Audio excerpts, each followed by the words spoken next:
আর একটা শেষ অনুরোধ আছে, আমাদের সাথে আপনার আগের ভিডিওটি ইউটিউবে 4 মিলিয়নের বেশি মানুষ দেখেছেন এবং প্রায় সমান সংখ্যক মানুষ ইনস্টাগ্রামে দেখেছেন। তাদের মধ্যে হয়তোবা হাজার হাজার মানুষ অমুসলিম ছিলেন। আমি চাই আপনি সরাসরি ক্যামেরার দিকে তাকিয়ে তাদের উদ্দেশ্যে দু একটা কথা বলুন। যাদের হয়তো ইসলাম কবুল করতে কিছুটা দ্বিধা রয়েছে, তাদের উদ্দেশ্যে আপনি কি বলবেন? দয়া করে সংক্ষেপে বলুন। কেন ইসলাম, কেন তাদের দ্বিধা থাকা উচিত নয়? সরাসরি ক্যামেরার দিকে তাকিয়ে বলুন। যারা এখনো মুসলিম হননি তাদের বলছি, যারা দ্বিধায় আছেন, যদি আপনি সংশয়বাদী বা নাস্তিক, খ্রিস্টান বা বৌদ্ধ বা হিন্দু যা কিছুই হন না কেন, কিছুই আসে যায় না। এদের সকলের জীবনে আমি ইসলাম কামনা করি। যারা বাসায় বসে আছেন তাদের জন্যেও।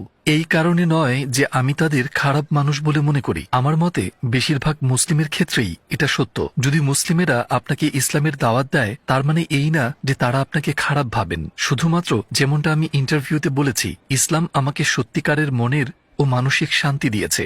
আর অনেকেই মনে করেন, বেশ, মুসলিম হওয়াটা ভীষণ কঠিন, আমাকে 5 বেলা সালাত আদায় করতে হবে, অনেক কিছুই করতে পারবো না। আমি অভিজ্ঞতা থেকে বলছি, এটা কঠিন কিছু নয়। দিন শেষে আমি সুখের দেখা পেয়েছি।